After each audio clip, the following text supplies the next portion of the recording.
ఇప్పుడు మీకు కనబడుతున్న ఈ ఎర్రమట్టి ఉందా, ఇదంతా వచ్చేసరికి నేషనల్ హైవే. ఇది కరెక్ట్గా ఇప్పుడు మీకు చూపిస్తున్నానా, ఇది వచ్చేసరికి నేషనల్ హైవేకి సంబంధించినటువంటి పని వర్క్. ఈ ఎర్రమట్టి మొత్తం నేషనల్ హైవే కిందకు వస్తుంది. ఇదిగోండి ఇక్కడ జేసీబీలు, ట్రాక్టర్లు, క్రెయిన్స్ ఇవన్నీ కూడా వర్క్ జరుగుతున్నాయి. మన కరెక్ట్గా నేషనల్ హైవే 216 ఉంది కదా, దాన్ని దాటుకొని వాడరేవు విలేజ్లోకి వెళ్ళే దారిలో పంట పొలాల్లో ఈ నిర్మాణం జరుగుతుంది. వాటిని పూర్తిగా మట్టి తోలి చేసి జేసీబీలతో వాటితో డబల్ రోడ్ వేస్తున్నారు. ఇవి కనబడుతుందా, ఇదే. ఇదిగోండి ఇప్పుడు మేము సైకిల్ మీద వెళ్తూ చూపిస్తాను. మరి ప్రాజెక్టు సంబంధించిన వాళ్ళు వీళ్ళంతా ఉన్నట్టున్నారు. వాళ్ళు ఎర్రమట్టితో రోడ్డుని చదును చేస్తున్నారు.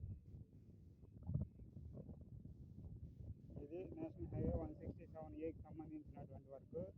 హైవే దగ్గర నుంచి వాడరేవు వరకు ఇవ్వండి ఇలా మట్టితో